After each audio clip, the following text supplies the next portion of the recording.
Hi, this is Randy Finney with Right Side of the Chart, and today is Tuesday, February 27th, 2018. Wanted to do an update on gold.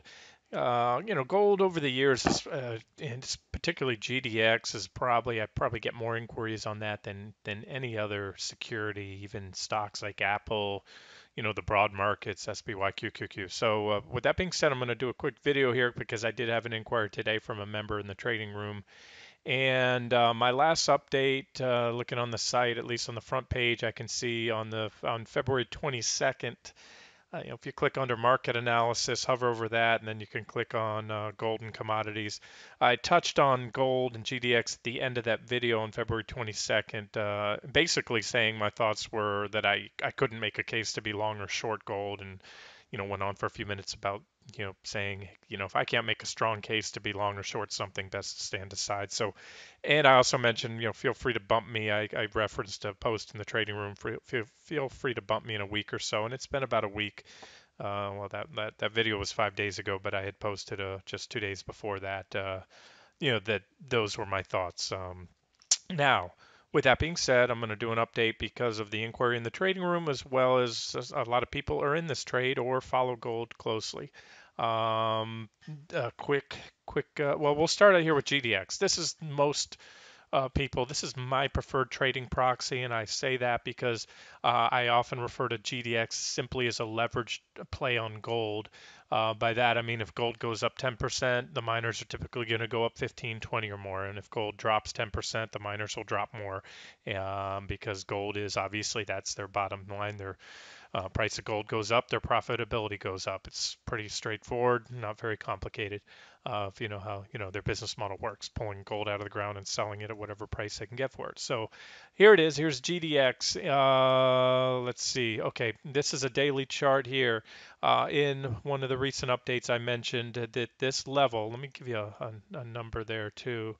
It's not a hard level, but it's a rough level around 2112. And that is a level that I've mentioned in recent videos is a very important, significant support level. It has capped literally every single pullback in gold throughout the last year plus. This is 2017. Here's the year marks down here is 2018. We almost hit that level there. We had an intraday pierce. I talk about that very often when trading on a daily time frame. You want to pay more attention or give more significance to daily candlestick closes because it's not unusual, especially with a very volatile asset or security like the gold mining stocks. These suckers can move. GDX alone, I've seen over the years many times it gain or lose over 10% in a day. Now that's an ETF. That is extremely unusual. You're not going to find that in many non-leveraged ETFs, and that is because those underlying stocks, you have a basket of stocks. So therefore, some of these individual stocks can move 10, 20% a day. That's the nature of the beast, and you need to be aware of that when trading this vehicle. You need to be aware of it for both your position sizing as well as your stop allowances, because as I just said, if you have something that has these big daily intraday swings, you have a higher chance of having your stops run. If you're a trader that usually runs tight stops, 3%, 2, 3%, 5% below your position, um, in your swing trading, let me give you some advice. Find another vehicle because you're just the daily gyrations within GDX are usually going to take you out. And again, if you're zeroing in on the 60-minute charts to get a real good entry, am I telling you that you can't use a 2-3% stop on GDX? No, but for longer term, especially investments, or trend trades lasting months or more, uh, I think you have to be a little bit liberal with your stops. So there it is. There's that intraday whip. You can see the candlestick, the tail or shadow they call it, going down below that level, roughly 2112. You can even see it contained some advances back in early 2016. So where I'm going with this is I'm not crazy about the look of the charts right now. I'm not crazy about GDX. But to answer the question of the member in the trading room, as well as anybody else interested, we are coming up on support. And as I like to say, support is support until and unless broken. Um, we're getting we're pretty oversold, and we recently put in a divergent low. I mentioned that before. You can see positive divergence here on the RSI on the daily time frame. We had almost, but not a quite, slightly lower low on the PPO, almost positive divergence. But here's the thing, I'm not crazy about this. We had a rejection. We had a potential bullish crossover, a pending bullish crossover. That's when the PPO line crosses the signal line right there, but it never occurred. So that's usually bearish when you see the momentum indicators turning up like that, poised to make a bullish cross, and then rejected. So not so hot about it. And again, for those of you, if you're new to the site, I was bullish back here. We were long GDX. I can't remember officially, unofficially. We officially shorted it here. We had three divergent highs, and as I often say, it's that third one. If you do get three consecutive divergent highs, rarely do I see four, and that's usually lights out, and that was lights out for GDX. It fell hard. We went long. I'm trying to recall. You can reference all the trades on the site. They're under completed trades. We hit both targets, and we've had Oh, sorry, a little snafu with the video. We've had a lot of nice timely exits recently.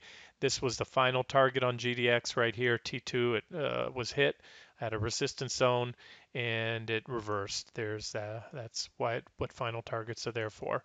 There was a potential for more in the charts, but that's where my confidence was on this trade to book profits, and you can see since then it's reversed sharply and given back really all of those gains from that previous trade. So this is swing trading, folks. This is what differentiates swing trading from investing or trend trading.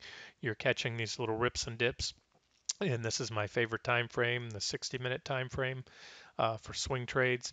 Right now, looking at this chart, I can't extract a lot of information. I don't have a strong opinion here. And again, I'm not in this trade because I can't make a strong case to be long or short. But for those of you that are or are looking to get into it, I can say this.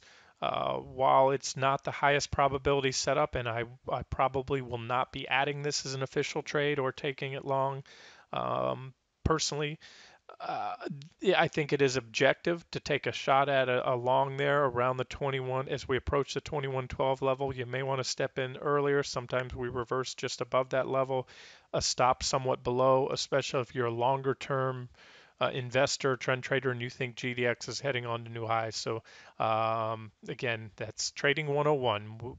There's no guarantees with any trade, but if you can look to buy a pullback to support with a stop not too far below, for a long entry, that's certainly objective.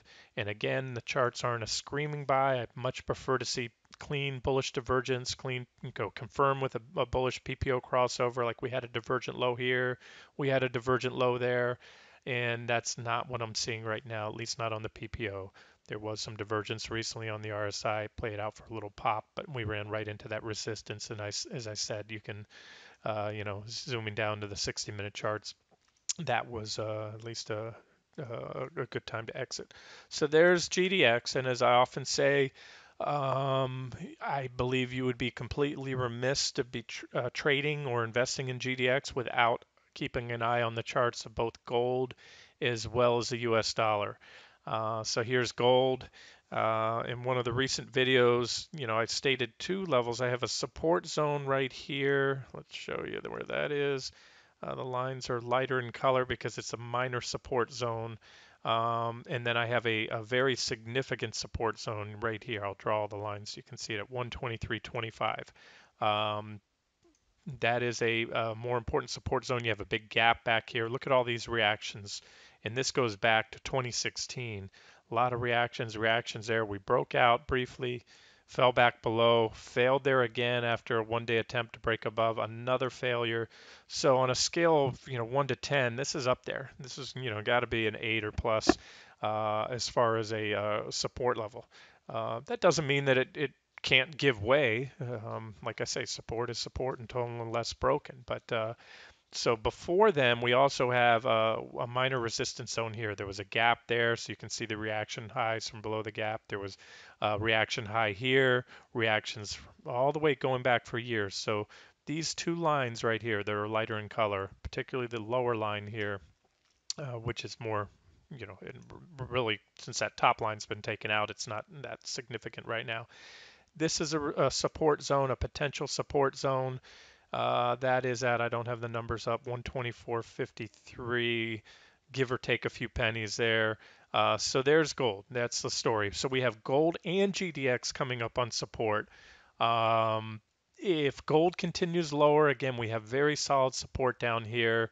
I like when the charts are in alignment when they both hit at or around the same time. So at the very least, here I'm going to give you my outlook for gold and GDX. I think at the very least, the downside is minimum. We'll hit these levels, maybe consolidate. I don't think we'll smash on through. So for those long, you know, watch these levels. If 123.25 goes with conviction, meaning an impulsive breakdown, particularly on a daily closing basis, not good. Same story on GDX. I gave you those targets, or I should say support level 21.12, give or take. Some of those reactions you can see down were below there. So all the way down to about 21. So $21 to about 21.12. I'll put another line there. That's what I call support zone when it's not super well defined. So those are your levels to watch.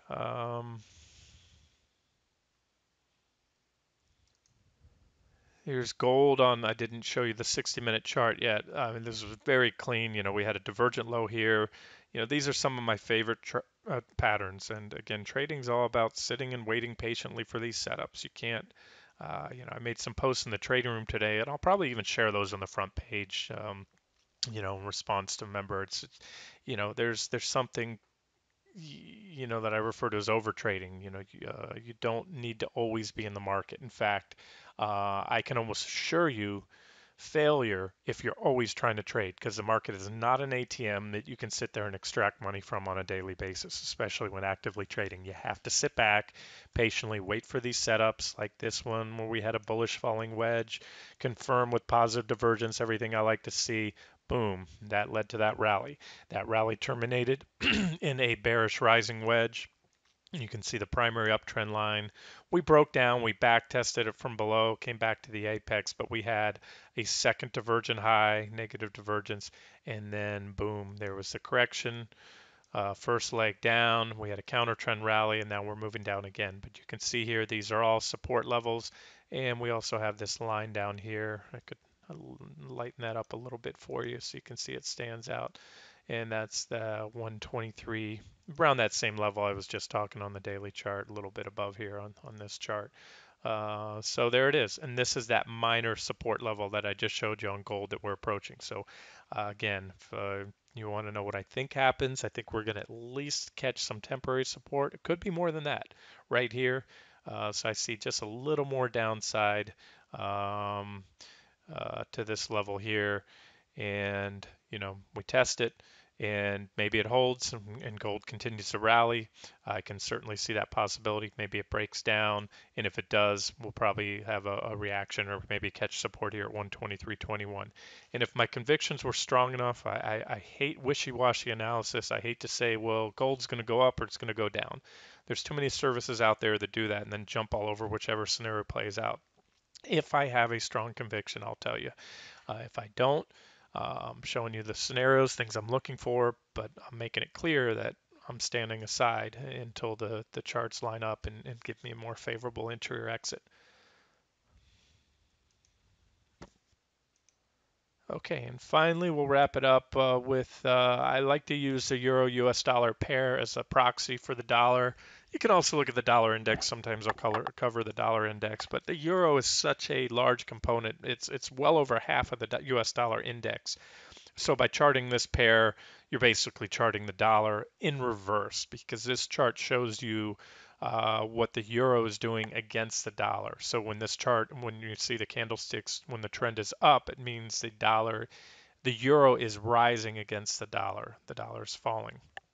Uh, and vice versa. So what we have here is a support zone, and as I mentioned in the recent coverage when I was covering gold and this, not by coincidence, this support zone. Forget about that top line. It's comparable to that support zone in gold that I just covered. And if you're new to the site, you can do this. Overlay a chart of the US dollar index with gold, go back many, many years, and you'll see a very strong correlation. It's actually an inverse correlation, meaning when one goes up, the other goes down, and vice versa. And so that's why I like to either confirm or refute my analysis of gold with the US dollar. And what I mean by confirming, if the analysis confirms, if I'm looking for a drop in the dollar and the charts indicate a rise in gold, that's an alignment. You want to see gold, the dollar falling for gold to go up. However, if I'm looking at a potential long trade opportunity in gold or GDX, but for some reason the charts of the US dollar indicate that it may bounce, that could add a tailwind to gold. There are temporary disconnects between those relationships, by the way, guys. So, I don't want to sound completely contradictory, but there are times where the dollar can rise and gold can rise as well. But I'm talking in general, and especially over a longer period of times, they have that inverse correlation. So what I'm saying is if the charts aren't in alignment, the thing about trading is sometimes I want to do my best to talk myself out of a trade, not look at the charts and try to find every supporting reason why I should make that trade and disregard what contradicts with it. That's called confirmation bias. That is the number one, in my opinion, one of the most detrimental things that any trader or investor uh, can have is confirmation bias, which again is seeing and incorporating into your analysis what you want to believe, what supports your case, and completely disregarding or dismissing anything that's any evidence that points against your trade. So, where are we at here? This is the big picture. We're at support, like I said, or very close to it on both gold and the euro US dollar pair. So, if this plays out, we get a little bounce here. Actually, as I'm drawing this, I can see a potential, maybe a head and shoulders pattern. Let's say we bounce here in the euro US dollar pair. What that means, again, remember, if this goes up, the dollar will drop and gold will bounce. So, there's a potential bounce trade in gold. Uh, then we could reverse, and what that has a potential for, it's a little bit low on the head, but this could be a left shoulder, that could be a head, and that draws out a head and shoulders topping pattern there. And it meshes well with that scenario, because if you guys recall my recent scenario on gold and the euro US dollar, I expected a move down to the support zone. We got it. We hit it once, we bounced off it, we hit it again. But the bigger picture is this. And again, you have to define your time frames. Sometimes I'm talking near term, sometimes I'm talking intermediate term, and sometimes longer term on the outlook for whatever I'm covering. So my near-term bias is for a bounce in gold, or at least some consolidation around that support level. Um, and if it breaks, it breaks, and then that changes everything. But that's what I'm looking at. And then bigger picture, the blue lines I just drew here. This is a very large, fairly well-defined bearish rising wedge pattern. You can see negative divergence that confirms the bearish nature of that rising wedge pattern. In fact, we had a divergent high, a small divergent high here, and that led to a big drop. I marked it at the time, pointed out. In fact, we hit that first target zone, and my final target zone was hit at the top of that. So if you reference, the post back here, I was looking for this drop in the euro US dollar, and that caused the pop in the dollar, which was a drop in gold, and played out well. So now that was a smaller divergence. We did have a trend line as well at the time. You can see that was taken out. So it's really a similar pattern, if you will. This was a bearish rising wedge pattern, or at least a well-defined trend line with a divergent high that led to a correction. This is a larger trend line. Since the scope of this pattern is much larger, the divergences are larger. If and when this breaks, that has a potential for a much larger correction in the euro US dollar pair, meaning the euro would fall and the dollar would rise, and that would be bearish for gold. Remember, rising dollar, not good for gold. So we're not there yet. Watch for this trend line. Again, this is longer term, bigger picture stuff. So I favor at this point in time to just wrap this video up a one more, probably another thrust up within this wedge. Maybe we get that right shoulder of a head and shoulders topping pattern, maybe not. Um, Either way, whether we break this trend line soon or whether we break it months from now, days, weeks, or months from now, watch this trend line here, because this could have larger lasting implications on the U.S. dollar and gold. Okay, let's wrap it up here. We're right at the 20-minute mark. A couple things to remember. I usually note this under the videos. Should have mentioned it in the beginning. You can click the settings icon at the bottom right of the video, whether you're watching on the site or on the YouTube channel, and increase the playback settings to either 1.25 or 1.5 times. Yeah, I try to talk fast anyways in these videos to get them over with, but that'll help you go through the videos a little quicker. And do me a favor, if you're watching the video, if you could give it a thumbs up if you enjoyed it. That helps out on the YouTube channel. So any videos you like, a thumbs up is greatly appreciated. This has been Randy Finney with Right Side of the Chart. Hope you enjoyed it.